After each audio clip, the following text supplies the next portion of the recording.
Akhir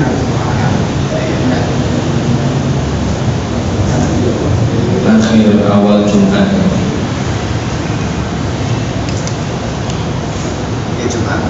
Bismillahirrahmanirrahim. Wa tasihhu minal mamaliki wasyibyani wan nisa taba'an lihaula. Wa tajibu aidan ala kulli muqimin fi kultatihim taba'an lahum wa illam yastawtin biha idza kanat iqamatuhu qati'atan lis-safari. Setelah 2 bulan yang lalu, jadi harus 2 minggu yang lalu lagi lah. Jadi 2 bulan yang lalu awal menjelaskan tentang sholat Jumat, kewajiban mendirikan sholat Jumat. Sekarang menjelaskan sholat Jumat itu bisa dilakukan bukan hanya bagi seorang laki-laki dewasa, cuma juga bisa dilakukan, namun juga bisa dilakukan oleh para anak-anak kecil yang menjelang balik otomatis sudah tamyiz. Jadi anak-anak kecil yang sudah tamyiz lebih-lebih menjelang balik atau kata lain rohib, dan juga sah dilakukan diikuti oleh para kaum perempuan. Perempuan itu tidak boleh mendirikan Jumatan sendiri, namun ketika ikut sholat Jumatan dia bisa gugur sholat gugur, dalam artian Jumatannya sah. Namun tradisi kita itu belum pernah ada masjid yang menyediakan tempat untuk perempuan ikut sholat Jumat. Kalau sholat fardu 5 waktu kan ada tempat perempuan, tapi ketika Jumatan pasti digeser. Andai kata perempuan itu ikut sholat Jumatan, ya tidak ada masalah. Jumatannya perempuan itu yang ikut, bukan mendirikan sendiri, itu sah. Kemudian sholat zuhur sudah tidak perlu lagi. Nah, sekali-kali ya juga dicoba, daripada sang istri itu nanti sholat zuhur sendirian, ya berangkat ke masjid dengan mengajak istrinya masing-masing. Tapi malah nanti ya takmir menyediakan tempat khusus perempuan. Tapi kalau dirasa itu bukan tradisi yang mengakibatkan nanti menjadi omongan orang-orang yang belum mengetahui, ya lebih baik tidak usah. Itu lebih baik tidak usah. Andai kata mau diadakan, ya tidak ada masalah. Karena apa? Karena tradisi kita itu kurang tepat. Kita kalau sholat Id, entah sholat Idul Fitri ataupun sholat Idul Adha, perempuan ikut sholat, tapi Jumatan tidak ada. Perempuan-perempuan itu kalau sholat Idul Fitri kan ikut sholat di masjid, entah itu bagian kiri, bagian kanan, atau bagian belakang. Ketika ada aturan sholat Id harus dilaksanakan di rumah, semuanya berontak. Padahal belum ada keterangan satupun yang mengatakan perempuan itu lebih baik sholat Id di masjid daripada di rumah. Ini bukan masa pandemi, masa standar, masa aman. Belum ada yang mengatakan perempuan itu lebih baik sholat di masjid daripada sholat di rumah. Padahal kita itu seringkali pasti mencari sesuatu hal yang paling baik. Tapi ketika urusan sholat jamaah, entah tujuannya apa, kok lebih milih senang ke masjid daripada di rumah sendiri. Padahal tidak ada apa-apa, apalagi ada aturan. Seakan-akan memang sifat manusia itu ketika dilarang dia akan berjuang untuk melakukan. Tapi ketika tidak dilarang, dianjurkan, dia akan berjuang untuk meninggalkan. Itu sudah manusia. Tapi tidak ada yang mempermasalahkan. Tidak ada yang mempermasalahkan. Sama dengan kita melakukan sholat Jumat. Kita melakukan sholat Jumat diikuti oleh perempuan, diikuti oleh anak kecil. Tidak ada masalah, Jumatan kita tetap sah. Cuma belum tradisi.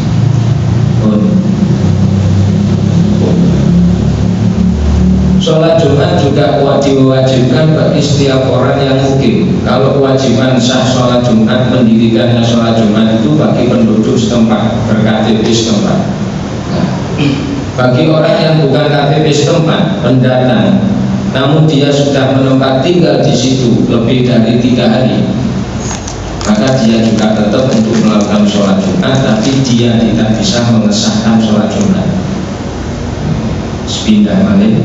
Jadi orang itu ada 2 macam. Ada orang itu wajib mendirikan sholat Jumat sekaligus mengesahkan sholat Jumat. Ada orang itu kewajiban melakukan sholat Jumat, bukan mendirikan, melakukan sholat Jumat tapi tidak menjadikan sahnya sholat Jumat. Ini berbicara Imam Syafi'i, jangan sampai kita tabrak dengan Imam Abu Hanifah yang mengatakan tidak ada yang namanya syarat istiqomah atau tidak ada syarat yang namanya kependudukan. Itu Imam Abu Hanifah. Tapi yang sudah kita lakukan selama ini Jumatan ala Imam Syafi'i. Jadi ya saya terangkan sepihak saja. Orang yang bisa kewajiban mendirikan Jumat dan mengesahkan sholat Jumat, 1 sudah balik, kemarin dijelaskan, penduduk setempat. Islam itu otomatis. Tapi ada orang itu balik Islam tapi bukan penduduk setempat, pendatang. Katakanlah santri yang mondok di pondok pesantren, dia kan menempat tinggal beberapa bulan bahkan beberapa tahunan saja, kemungkinan kembali ke daerah asalnya itu ada. Nah, bagi para santri seperti itu atau mahasiswa pelajar yang ngekos, dia tidak bisa mengesahkan sholat Jumat tapi dia berkewajiban sholat Jumat. Paham ya? Maksud tidak bisa mengesahkan sholat Jumat dalam arti dia tidak ikut hitungan 40. Kalau bahasanya anak dulu main ule-ule endi, semurah ule endi, ule endi, pokok bawah. Jadi ikut main, tapi tidak dianggap. Kalau sinetron, ya bagian apa? Figur sebagai figur ya, nggak pakai ciri wali, macam itu bukan artis utama. Itu bagian dari orang yang kedua. Jadi dia kewajiban melakukan sholat Jumat, tapi dia tidak mengesahkan. Siapa itu? Orang yang keluar dari batas desa. Andai kata panjenengan Jumatan di Masjid Jami', KTP panjenengan Purworejo, Masjid Jami' itu panjenengan di Masjid Jami' itu hanya menggugurkan kewajiban pribadi tapi tidak mengesahkan Jumatan yang di masjid. Jadi panjenengan itu kalau mau Jumatan di Masjid Jami' dengan di Masjid Hidayatullah, lihat posisi di Hidayatullah panjenengan pemain inti, posisi di Masjid Jami' ule-ule endi, mulai endi. Kalau dulu anak kecil main itu kan pasti nggak mau dijadikan koko bawang. Saya lebih baik pemain inti daripada koko bawang. Tapi kalau panjenengan lebih suka jadi koko bawang, bukti nopo masjidnya kosong ditinggalkan Masjid Jami' lagi. Gimana? Istimewa ini nopo Masjid Jami'. Sholatnya yo padha 2 rakaat. Imamnya yo padha maca Fatihah. Malah justru sing ini alihim, sing ono alihim. Gitu. Sabikis sama sabikis. Khutbahnya panjang sana, bukan jadi perhitungan. Khutbah yang lebih pendek itu yang lebih bagus. Tidak ada mengatakan khutbah yang lebih panjang itu lebih banyak pahalanya. Justru khutbah yang lebih pendek lah itu yang lebih bagus. Karena apa? Anjurannya sholat itu harus lebih panjang daripada khutbah. Kalau ada khotib itu khutbah sampai setengah jam, sholat Jumatnya harus 35 menit. Harus lebih panjang. Itu anjuran. Khutbah itu harus kalau itu 30 menit, sholat 5 menit. Meledek. Sing diwaca kuliah ayyuhal kafirun sampai dulu. Kebalik. Itu jelas kebalik. Kita berbicara ibadah, terus aturan siapa yang kita pakai kalau bukan aturan ibadah itu sendiri?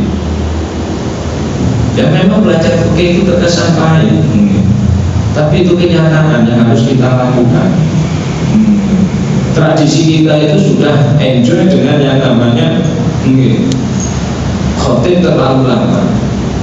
Kalau ciri-ciri saya menilai khotib yang terlalu lama, karena dia tidak pernah punya panggung untuk pidato nimo. Nanti kesempatan dari khotib ditawa-tawa. Saya tidak nyindir siapa-siapa. Padahal mayoritas itu tidak ada yang mendengarkan, semuanya tidur. Ini koper, khutbah sampai 30 menit kalau itu. Dan yang lebih parah pasti tidak akan mempengaruh. Tidak akan pengaruh terhadap apa? Isinya amplop dari masjid. Yang pakai bahasa Arab dengan bahasa Indonesia sama. Yang kemarin PPKM darurat khutbah kilat ya sama, tidak ada yang dikurangi. Yang apes saya bikin khutbah kilat tapi tidak ikut dapat amplop. Semuanya para khotib-khotib jangkrik, saya minta. Tapi setelah khutbah tidak ada yang ingat sama sekali. Nasib.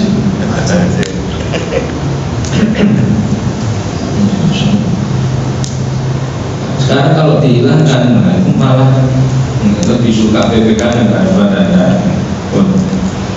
wa syurutu sihhati ayat taqaddama 'alaiha khutbatan bi syurutihima wa anta jama'atan walau fi raqatil ula.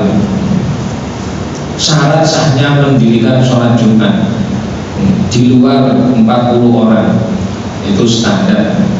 Walaupun kemarin itu ada yang 12 sampai ada yang 4, itu kan kita mulai kecil mungkin sampai dan ini karena pandemi baru tahu Jumatan itu 4 orang.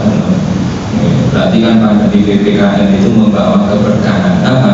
Memberi wawasan pengetahuan bahwasanya ternyata Jumatan itu juga ada yang 4 orang. Selama ini kan kita cuma dikasih tahu hanya 40, kurang dari 40 ya sudah tidak bisa. Ternyata apa? Syariat itu tidak sebaku itu. Syariat itu bisa beradaptasi dengan kondisi apapun. Itu yang harus kita pahami. Syariat itu bisa beradaptasi dengan kondisi apapun. Dan tidak ada bahasanya syariat itu gebiah-gebiah, itu tidak ada. Syariat gebiah-gebiah sekali wajib-wajib semuanya, haram-haram semuanya, tidak ada. Selalu bisa mengikuti terhadap kondisi itu syariat. Jadi yang kebanyakan protes ya karena pinginnya pengetahuan syariat. Itu masih Jumatan 4 orang. Andai kata kemarin saya berani mengeluarkan sholat itulah hafiyah virtual ke belakang, ini mesti semuanya menganggap ketua DPM Kota Pasuruan sesat. Gitu. Andai kata sampaikan jelas tidak ada yang berani, karena apa? Kurang terbiasa. Kurang terbiasa.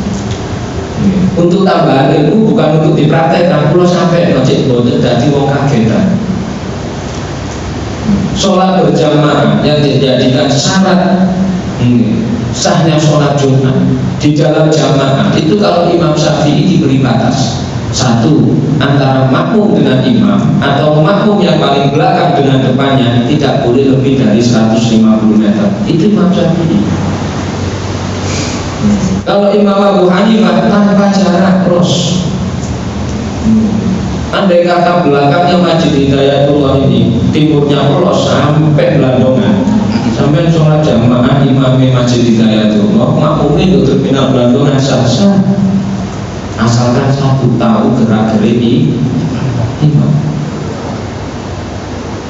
Yang kedua, Imam Syafi'i mensyaratkan di samping jarak, makmum harus bisa menuju pada imam tanpa ada penghalang. Andai kata jalan orang normal itu bisa, jalannya harus maju, tidak boleh mungkur dari kiblat. Itu Imam Syafi'i. Tapi kalau Imam Abu Hanifah, walaupun dihalang apapun tidak masalah, yang penting satu, makmum bisa mengetahui gerak-gerik. Sekarang kalau tanya, andai kata sholat itu pakai Zoom, bisa nggak? Bisa nggak? Asalkan jaringannya kuat. Andai kata panjenengan makmum di sini ikut sholat isya-nya Masjidil Haram, bisa nggak? Khusus isya loh ya. Kalau selain isya nggak bisa. Karena isya-nya Masjidil Haram sini jam 12 kan bisa. Apalagi ada parabola kan nggak gitu. Jadi nggak sampai menghadap TV, cuma TV-nya menghadap timur. Panjenengan wudhunya ikut Imam Abu Hanifah, membatalkan sholatnya ikut Imam Abu Hanifah, membatalkan wudhunya juga ikut Imam Abu Hanifah, silakan sholat dengan jamaah Masjidil Haram isya. Saya takut lumayan, tapi jangan dipraktikkan subuh ya. Temriki jam 9 mereka subuh. Jadi ketika subuh gak ke masjid kemana? Tenang, saya nanti ikut Masjidil Haram. Jadi apa? Tidak mau doa karena saya ikut Masjidil Haram. Ini yang kuat. Saya menyatakan bisa cuma sholat isya, maghrib. Nyata bisa sudah lewat, asar sudah lewat, zuhur lewat, hanya sholat isya. Tapi kita tidak ada yang berani kan? Kalau kita memang mengamalkan Imam Abu Hanifah, apa bukan Ahlussunnah wal Jamaah? Itu salah satu mazhab. Karena kita nggak belajar selain Imam Syafi'i. Tadi seakan-akan ketika tidak sama dengan Imam Syafi'i salah. Itu yang terjadi kemarin. Karena di Jogja itu ada sholat Idul Adha via Zoom yang bully habis-habisan. Saya sendiri heran, kok bisa ya ini sholat via Zoom. Sebelum komentar saya buka kitab dulu. Ternyata memang Abu Hanifah memperbolehkan. Ya sudah, tidak jadi komentar. Makanya ciri khasnya orang goblok itu kebanyakan komentar. Betul mau? Ciri khasnya itu benar. Kalau orang tahu nggak akan banyak komentar. Jadi tidak salah apa yang diutarakan oleh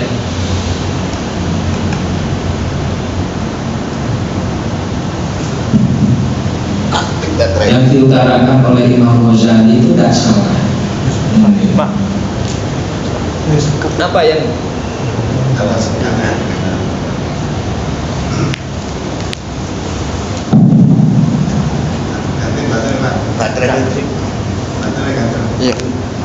yang diutarakan oleh Imam Ghazali itu adalah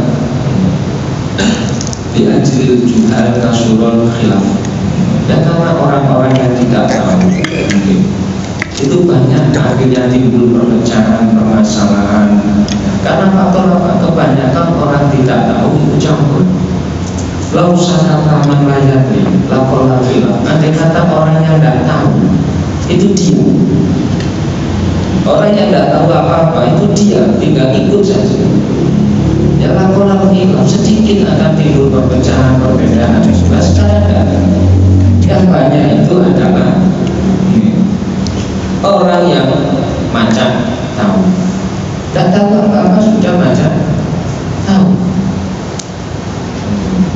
Dan yang lebih parah lagi apa? Ya dari kalangan kita sendiri. Saya ada kawan yang sempat random, dianggap sok pintar, sembarang kader. Di grup WA orang share waro. Itu adalah satu, meninggalkan makan kepiting. Yang kedua, meninggalkan pakai parfum. Karena apa? Terdapat alkohol. Nah ini masjid ada sanitizer semua. Berarti semua yang jamaah di Hidayatullah itu tidak ada yang waro. Tapi dia punya kreditan di bank. Nah, makan kepiting nggak mau, pakai alkohol nggak mau, tapi kredit di bank mau. Nah, ini namanya warok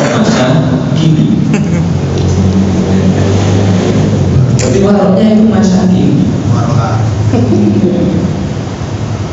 Kalau ulama-ulama dahulu memandang orang lain dengan kacamata syariat, memandang diri sendiri dengan kacamata etika, tasawuf itu etika kehidupan. Tapi kalau orang sekarang nggak dibalik, kalau memandang orang lain pakai etika kehidupan, yang tidak pakai ilmu tasawuf. Tapi kalau memandang diri sendiri pakai kacamata syariat.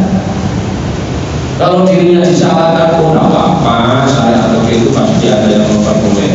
Tapi kalau orang lain yang mengamalkan, wah ini tidak sesuai tasawuf, tidak sesuai etika, ini salah. Itu selalu dibalik. Makanya kalau kita hidupnya di zaman sekarang ini harus super hati-hati, pintar-pintar dalam memilih dan memilah. Kita mau ikut siapa? Memilih dan memilah kita ikut siapa? Jadi ya kadang-kadang kita itu hidup, kemudian beramal baik, beribadah, supaya satu ingin masuk surga. Padahal tiketnya surga itu sangat mudah. Allah Ta'ala itu selalu mempersilahkan kita masuk surga.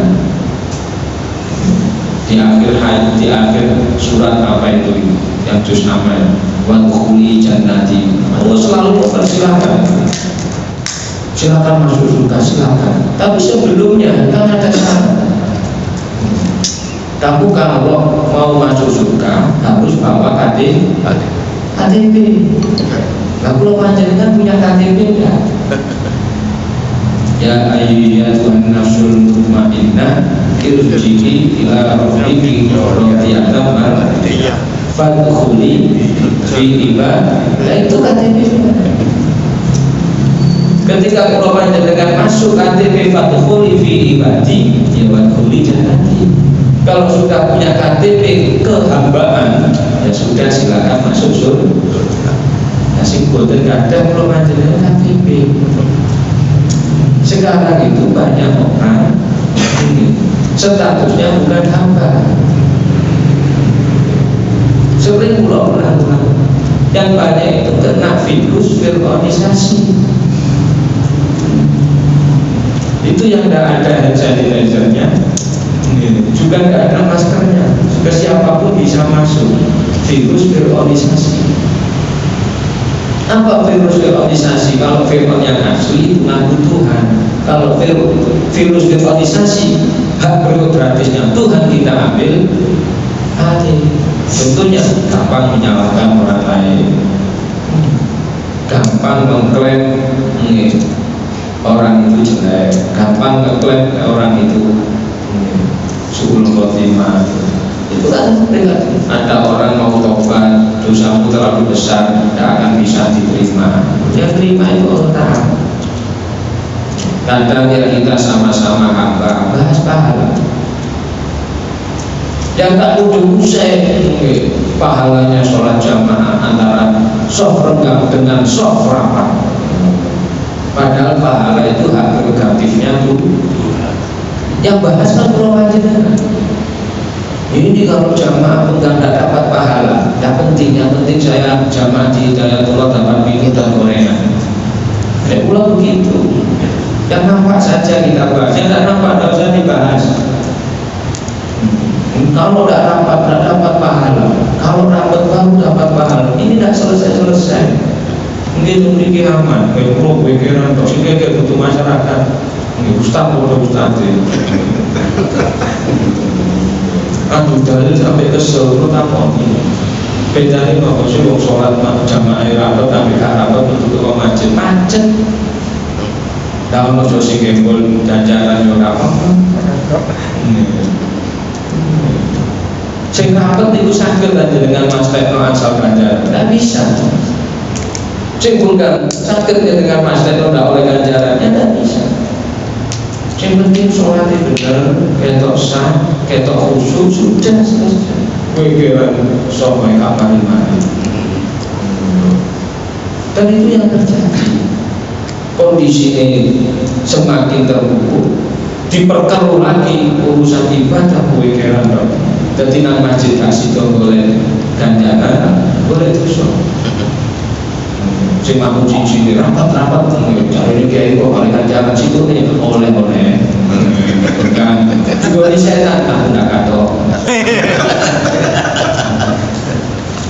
Sampai ketok di pondok untuk mabuk pikiran itu tidak mari-mari capek. Nah, syarat dalam Jumatan itu diawali oleh khutbah. Khutbah itu ya harus memenuhi syarat. Apa syaratnya khutbah? Ya harus 5 rukun itu dibaca. Selain 5 itu tidak perlu dibaca. Kalau dianjurkan ya. Apa itu rukunnya? 1, alhamdulillah, hamdalah. Itu khutbah pertama, khutbah kedua harus ada hamdalah. Jadi cukup alhamdulillahirabbil alamin, cukup. Alhamdulillah sudah cukup, tak perlu banyak-banyak. Rukun itu sudah selesai. Yang kedua sholawat. Khutbah pertama, khutbah kedua harus ada sholawat. Sholawatnya bagaimana? Sakarep. Sallallahu alaihi Muhammad, selesai. Jangan kita terfokus harus Allahumma sholli wa sallim ala sayyidina Muhammad wa ala Sallallahu alaihi Muhammad, selesai.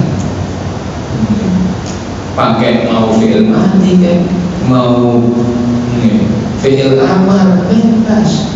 Yang penting itu kandungan sholawat. Kemudian isimnya isim dohir, bukan isim domir itu dong. Allahumma sholli ala Nabi Mustafa, itu masalah. Khutbah pertama, khutbah kedua, syahadat bukan termasuk rukun. Asyhadu an la ilaha illallah wa asyhadu anna Muhammad, bukan. Awal saya itu merangkum khutbah gila, diprotes. Ini kok tidak ada syahadatnya. Khutbah kok tidak ada syahadatnya. Ini bukan khutbah Islam. Itu larang. Rukunnya khutbah ada berapa? Mulai kapan khutbah itu ada rukunnya? Ada itu rukun Islam dan rukun iman. Ya, diteruskan apa? Kok kalau sesuai. Yang ketiga wasiat takwa. Khutbah pertama, khutbah kedua harus ada. Cukup ittaqullah, cukup atiqullah, tidak harus lafaz takwa. Yang penting apa? Membangkitkan semangat orang untuk beribadah. Itu sudah kategori wasiat. Kadang betul lafaznya bukan ittaqullah, diprotes. Tadi tidak ada wasiat takwanya. Karena yang dimaksud dengan rukun ketiga itu waktu mituturi jamaah supaya semangat ibadah, supaya ngedoi maksiat itu sudah cukup. Jadi tidak harus ittaqullah, atiullah wa atiur rasul, cukup. Pakai bahasa sendiri Arab, aqimus sholat, cukup. Memerintahkan kewajiban, melarang, itu pun cukup. Khutbah pertama, khutbah kedua. Rukun keempat, membaca 1 ayat, minimal 1 ayat di khutbah pertama. Apa? Bismillahirrahmanirrahim, cukup. Siapa bilang bismillah bukan ayat? Tidak perlu panjang-panjang. Setelah itu duduk bangkit lagi, hamdalah. Rukun kelima apa? Doa lil mukminin. Dungan ngomong Allahumma arham sayyidina umat sayyidina Muhammad. Sama. Kita kan kenal ya Allah maafir. Ya tidak apa-apa yang sesuai tradisi.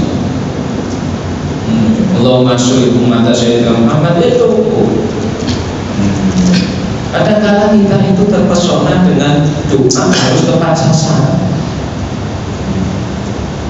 Contoh katakanlah orang sakit vertigo, sakit vertigo itu nyerang kepala.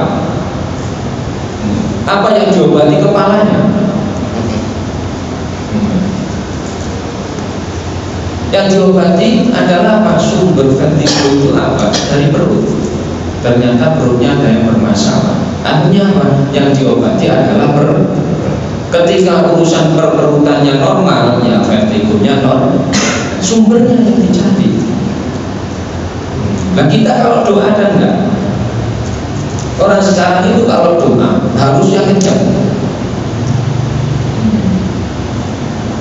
Contoh misalkan ekonominya merosot, yang doanya minta ekonominya lagi. Mestinya apa? Mestinya kita doa dengan memakai apa penyebab yang menjadikan ekonomi kita merosot.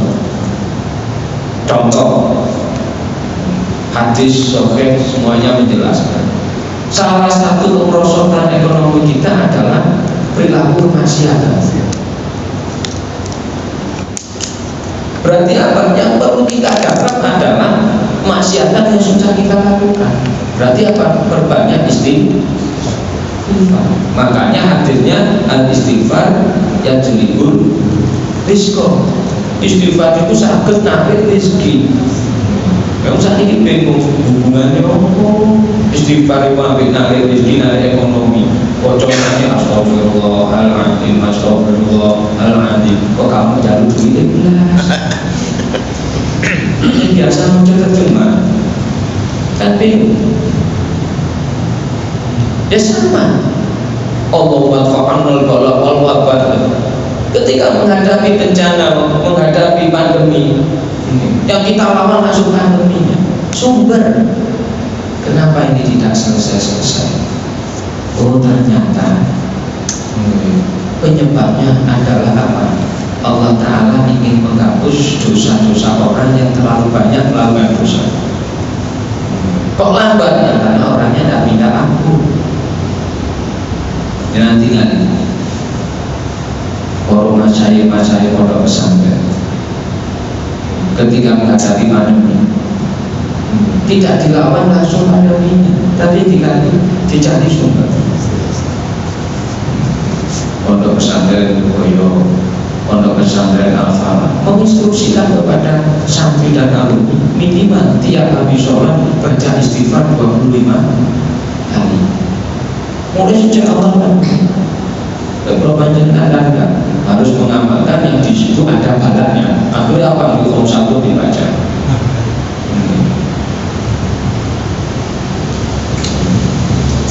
Virusnya sudah berkembang, hukum satunya tidak berkembang-kembang pancet, malah diganti. Ono sing diganti tipil bulu, ono sing diganti tombol hati, kadang-kadang kok kari-kari. Karena apa? Kita dalam menutup kebocoran itu adalah yang ditutup sumber. Bedanya itu kalau ada kanalnya bocor, kalau mau membenahi itu sumbernya ditutup dulu, baru dibenahi. Andai kata sumbernya tidak ditutup, kemudian ini ditempel di sana, lebih taruh benar air. Tapi sumbernya dulu, sumber masalahnya apa dicari. Ketika sumbernya dibutuh, ya sudah, kebocoran akan selesai, barulah kita obati. Sama dengan kita dokter-dokter ahli mengobati penyakit, bukan harus sasaran sakitnya, tapi sumber penyakit itu. Kalau yang sudah tua, ya pasti apa penyebab kuman darah tinggi, ya jangan makan sate. Kalau kolesterol, ya jangan makan yang kolesterol. Itu yang perlu digarap, bukan penyakitnya langsung. Makanya kita hidup itu harus selalu mengatakan kalau kita tidak bisa apa-apa kalau tidak mendapatkan pertolongan dari Allah Ta'ala. Jadi apa? Manusia tempatnya salah ketika menghadapi apapun ingin selesaikan dulu kesalahan-kesalahan kita. Yang mudah-mudahan kita selalu mendapatkan kekuatan, tetap sabar dan mendapatkan petunjuk dari Allah, diparingi sehat, panjang umur, dan mungkin-mungkin kalau panjenengan tetap istiqomah sembarang kalire, terutama urusan ibadah. Dibawah yang rasa keluarga dan kiramakuni mengagungi mengagunkan. Assalamualaikum warahmatullahi wabarakatuh. Bismillahirrahmanirrahim. Allahumma sholli